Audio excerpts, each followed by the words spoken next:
Yeah, what's up, Doc? Hey, we're here again. We made it to episode 2.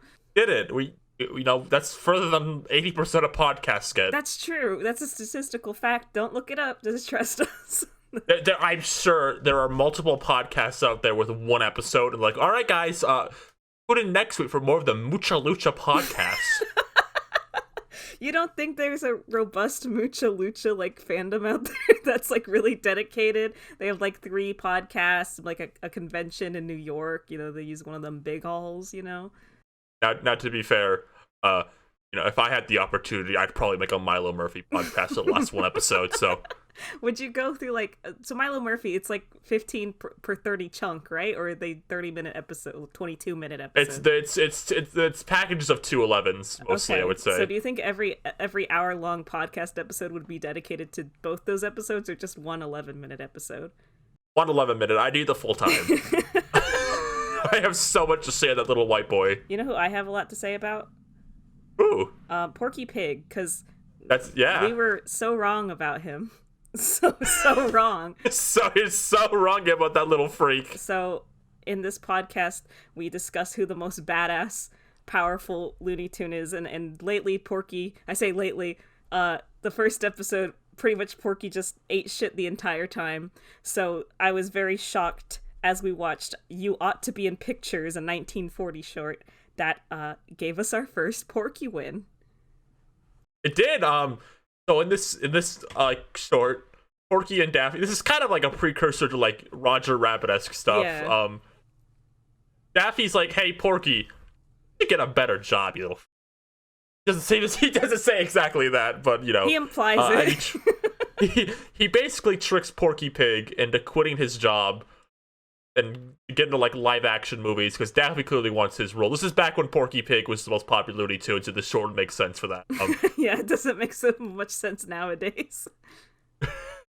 And Porky goes off in his little cute car, and he tries to get into pictures. Yeah, the way it's done is, animation over live action footage. There's a lot of voiceover, which is fun. It just seemed like they had a lot of fun with this one when they made it. And it's really not a lot of bad things happen to Porky. He gets chased around by a studio security guard, but he doesn't get hurt too bad. He gets kicked off a set, and then he comes back, and his boss likes him. He's like, "Yeah, Porky, I knew you'd be back." Porky's boss loves him. He loves Porky Pig. I can't stress this enough. He's like, Porky, come on. You know me. I didn't rip up your contract. I love you. Get back to work.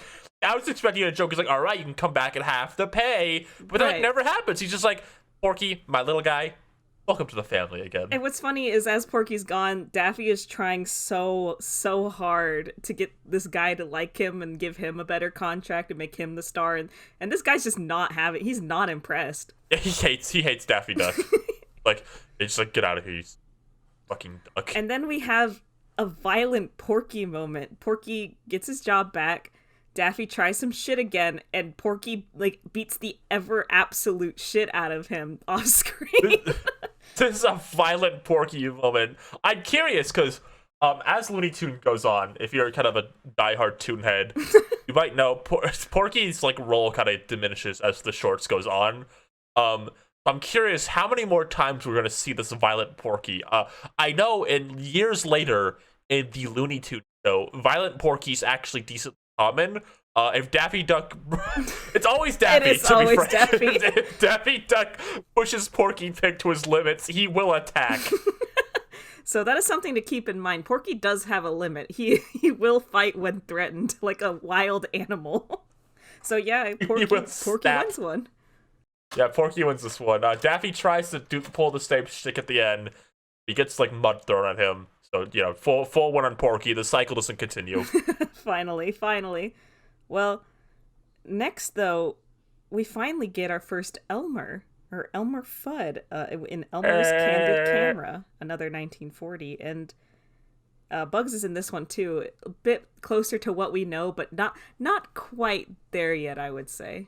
Yeah, does not say the lines yet. We're one short away from him saying all his iconic lines. This is still kind of an early Bugs, but it is definitely Bugs. And we have ugly Mario brother Elmer Fudd in this one too. And Elmer, I guess this has always been an Elmer thing, maybe, but Elmer's kind of like meek. He's very. He's. I think in some later shorts they make him a bit ruder, but here all he's doing is trying to take pictures of animals, and he's like not bothering anyone. Right. And Bugs Bunny just kicks his ass. Yeah, like Elmer Fudd goes out, he's got his little camera, he's a hobbyist, you see, and he's taking pictures of animals. He tries to take one of Bugs, but Bugs is like, hey, fuck you, and walks off, and then Elmer's like, okay, and then goes about his business. It's not like Elmer trying to butt in Bugs' face and like trying to take pictures of him. He's just taking pictures. And oh yeah, I cannot stress this enough. It's not like he doesn't go after Bugs. He's like, oh well, that buddy doesn't want his picture taken. That's okay. I'll go take some pictures of wildlife. And then Bugs is like, no. He just fucking just demolishes Elmer Fudd. Near the end of the short, Elmer starts drowning, and he saves Elmer so he can push him back into the water to drown again. Bugs Bunny's kind of a little bitch in this one. He's kind of a little bitch, yeah? Elmer at one point, I wrote this down in my notes, I wrote down wildlife, because I think Elmer starts having a classic Elmer freakout moment, and he's just like, wildlife! Wildlife, starts like rolling around on the ground. I kind of think this is an epic origin story. I think this is why he wants to shoot Bugs later. I think Bugs, this is like the rivalry starts on Bugs' ends. He's kind of started it. Yeah, I think that Elmer was just, a normal guy, just wanting to go out, do a little, picture taking, and then this bunny just absolutely ruined his life, and he decided from that day on he had to kill him. He had to be the one to do it. There is at least one short later where Elmer mentions being a vegetarian, so it's worth considering. All his hunting is just out of anger. He doesn't even want to eat him. He just wants to kill him. Which is something he tends to regret. This is going to be a very common theme, I feel, is Elmer thinking he killed Bugs and then crying about it. Yeah, this happens a few times. So with Elmer here, I don't think he shows a lot of his true powers, his true potential here. He doesn't even have his gun in this one. He's a butterfly. He doesn't have his testosterone-filled gun. He's kind of a little soy guy in this short. Yeah, just kind of a little soy man here. Exactly. And in Bugs, for all his merits here, he puts on a good show. He's a good actor. Yeah. He's pulling at the heartstrings and such. I think that's a very common Bugs Bunny, move set. The old fake die. He's gonna pretend to die a lot because he knows Elmer so well already. It was like hate at first sight. They just knew. They just knew it. He hated him. Well, this is a clear Bugs win also. Oh, yeah, absolutely. I think we're going to be seeing Bugs wins a lot. This maybe not, though, in one of these episodes, but we are going to be seeing him winning a lot in the future.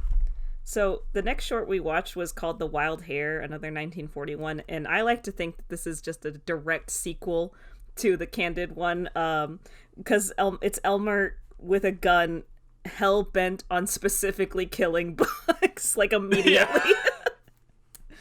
This is the short where we see a lot of... I think this is the Bugs short. This is kind of where he does a lot of his lines. He goes, I am a wabbit! And then he says, what's up, Doc, and this. The whole shtick is here. We're seeing Bugs at his prime. Elmer Fudd breaks down crying yet again when he thinks he kills that little bunny. I think Bugs has... I think Elmer might not actually want to kill Bugs as much as we think he does. I think he's driven a lot by emotion and, reaction, Mr. Elmer Fudd.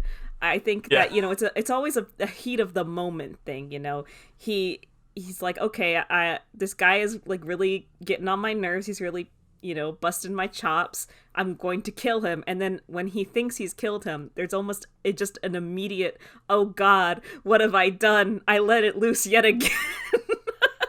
This has happened before. I wrote in my notes here, Bugs is so fruity. And that's never going to... That's not going to stop ever, for clarification, but in these shorts we watched, there's a lot of kissing. Bugs Bunny loves to kiss. I counted, he kissed Elmer Fudd 3 times in this short. Just alone. And that's not even the only Bugs Bunny, kissing we'll be discussing tonight. He also does a lot of, ballet moves like kind of. He's very graceful. He's a very graceful person. And who was it? I wrote. I think it was for Daffy that he has. Oh, he's acrobatic, but I think Bugs Bunny is even more so. He's got quite a style to him in what he does. I think over the years, Bugs will probably absorb a lot of Daffy Duck's previous wonderful ballet moves. I think as Daffy Duck, I dropped a quarter. Sorry about that. Okay. As Daffy Duck loses himself a bit, I think Bugs Bunny will take up the mantle of the beautiful, graceful, fruity gay man. Yeah, I think that's really gonna be fun to see how they kind of are pretty much the same but different in a lot of ways. They share character traits, they pass them between each other, and then they just kind of start to form, and that's going to be interesting. There's a skunk in this short also, and Ryan said as a joke that it was like Pepe, the skunk Pepe, but yeah. I like to think that that's him. There he was. It's his debut. He does not speak much. He does not have a French accent for as far as I can remember. But I think that's him. I don't think we're going to be talking about him a lot, are we? Yeah, Pepe's not in a lot of like these kind of versus type shorts. Unless we'll see later because I haven't actually tallied every episode up. But he's not in a lot of versus. A lot of his stuff tends to be just him and Penelope, I think, and I don't know if anyone can really win or lose in those. I can tell you who's losing in that situation. Oh, me, I am. Yeah. I also say it's well known that a lot of the reasons they kind of developed more rivals for Bugs is that Elmer Fudd kind of became too pitiful as time went on. Felt too bad for him? Yeah, you're kind of seeing the earliest stuff of that here. He breaks down crying so easily, like after he kills Bugs. I think we're seeing kind of the early basis of like we need to give Bugs some like bigger bitches to fight. He can't be just beating up on the same guy over and over again. He can't be beating up on this meek, pathetic little man constantly. That was a Bugs win also, in case anyone was. Oh yeah, Bugs win, absolutely. Sorry, Elmer. This is I think gonna be a reoccurring theme for you. Do we? Oh, jeez. Our next one though, Tortoise beats Hare, 1941. Now that's something that they just tell you right off in the title. Do we even have to discuss it? I mean, even Bugs knows. He reads the title. Short start with Bugs walking on screen and commenting on everyone who worked on this picture, and then he reads the title and he gets so mad about it he rips the screen apart and runs over the turtle to tell him to fuck off. I really love seeing Bugs in this way. He's like really narcissistic and like cocky. He's like, yeah, I'm the guy. Like you can't beat me. I'm the fucking guy. So it's nice to see him get knocked down a little bit by our old pal Cecil the turtle. The Cecil turtle shorts are infamous for having some really good character acting on them, and that we're seeing some early displays of that here. It's really fucking funny to watch Bugs Bunny lose his goddamn mind in this. Now, I want to talk about Cecil a lot right now because okay. I feel like we're going to see him, but we're not going to see like a ton of him. So here's our moment to kind of develop Cecil's abilities. I think that one thing you got to know about Cecil is that he's very cool under pressure. He doesn't lose his head easily, like his opponent here, Bugs. He's, very, keeps it cool, keeps it slow, It's the kind of guy Cecil is, the one you want to go out, get a burger with, tells you about his day. And no, I disagree. I don't want to go get a burger with this little guy. Why don't you want to get a burger with Cecil? I think he thinks low of everyone around him, to be honest. I think if I was out getting a burger with Cecil, he'd like be really passive aggressive towards me, like, oh, I see you got to shave today. Oh my god! And I'd be like, I guess I did, Cecil. Thanks for noticing. Do you think he would like judge you on like what you put on your burger, like if you had like a specific burger order? Because I like a caramelized onion. I feel like Cecil might make a comment about my caramelized onions. I'd be like, I don't want any pickles with my burger, Mr. Waiter. And he'd be like, pickles, huh? And he wouldn't elaborate either. He would just say some vague shit like that. You'd be like, oh, you'd feel kind of bad like the entire day about it. And then when like the check comes, he just looks at you like, oh, the check. Funny, isn't it? He like goes, I'm gonna go to the bathroom real quick. And then he just slowly gets up from the table and walks away. And the waiter's like looking at you. And then, like, you turn your head towards the bathroom and you notice Cecil is peeking out the bathroom door, clearly waiting to see if you've paid for both of them already. Oh, he's also got friends. He's got like a network of like turtles that he can call upon, like an army, you know. So that's a merit somehow, right? Yeah, he's kind of a Olimar and Pikmin character.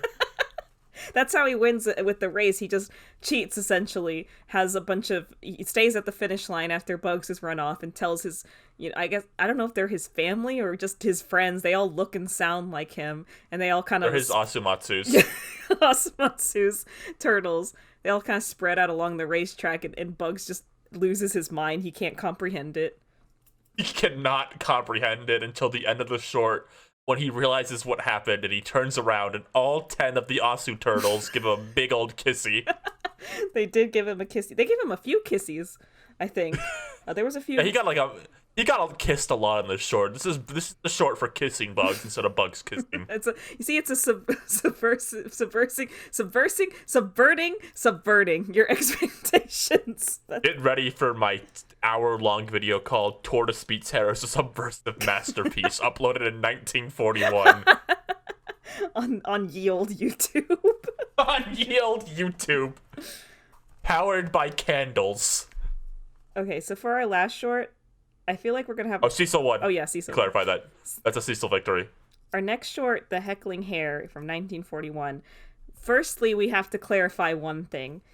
This is a Bugs Bunny versus a Looney Tunes dog, which we have decided that every single Looney Tunes dog counts as one character. I think Barnyard Dog will probably be separate, but yeah. Otherwise, all these hunter dog characters. There's a lot. Porky had Bim Bam last time, or whatever. Jim Jam and Zero. He had two dogs. Yeah, Jim Jam, Slim Slam.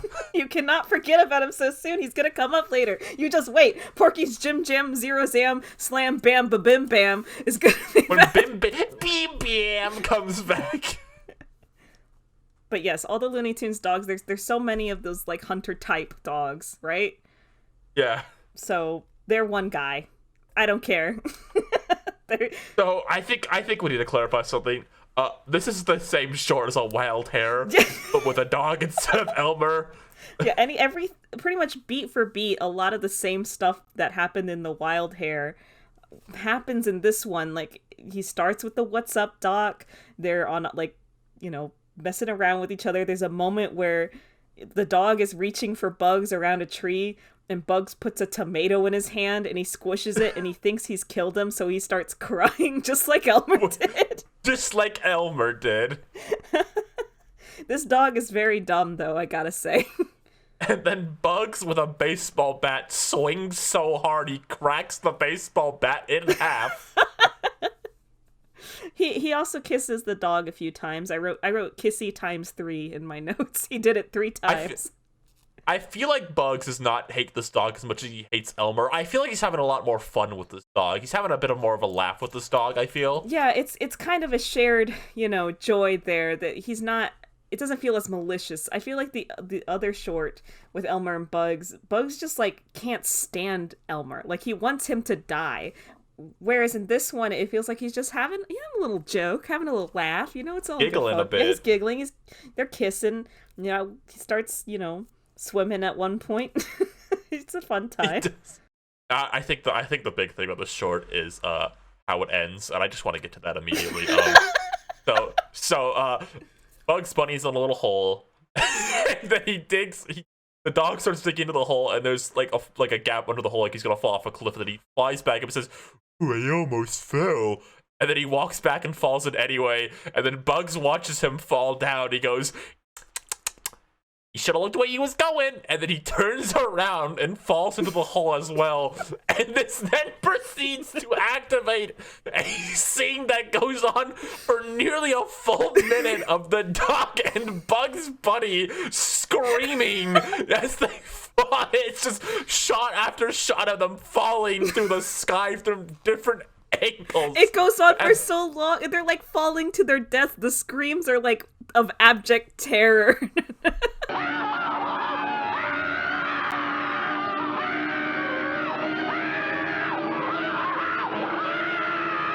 It's just like, for a minute, just like, yeah!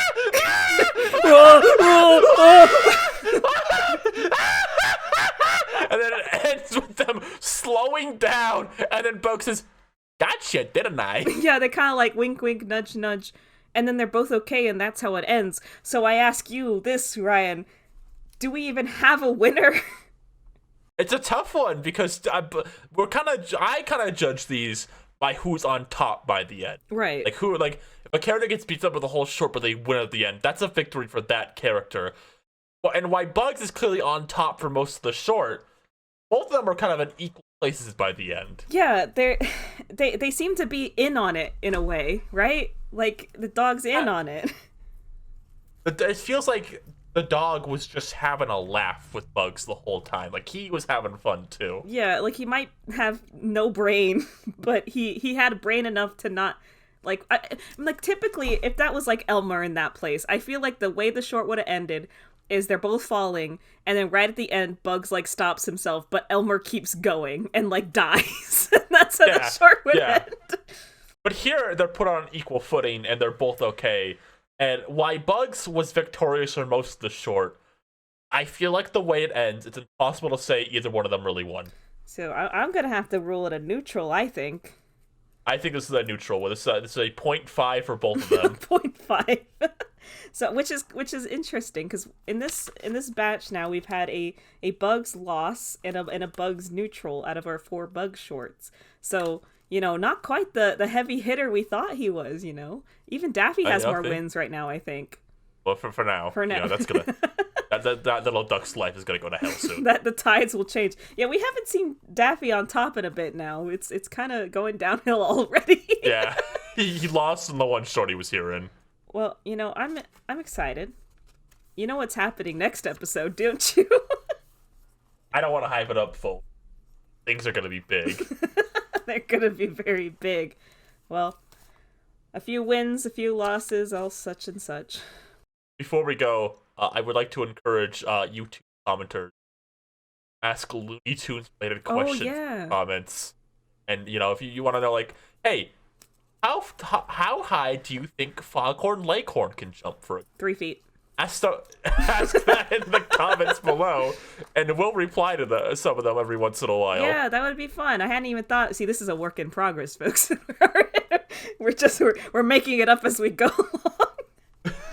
If you want to know how high Foghorn Leghorn can jump, just ask. You can't. That's what you're ruining it. They're not gonna ask anymore. Well, thank you for joining me, everybody, and you, Ryan. That's all, folks. That's all, folks.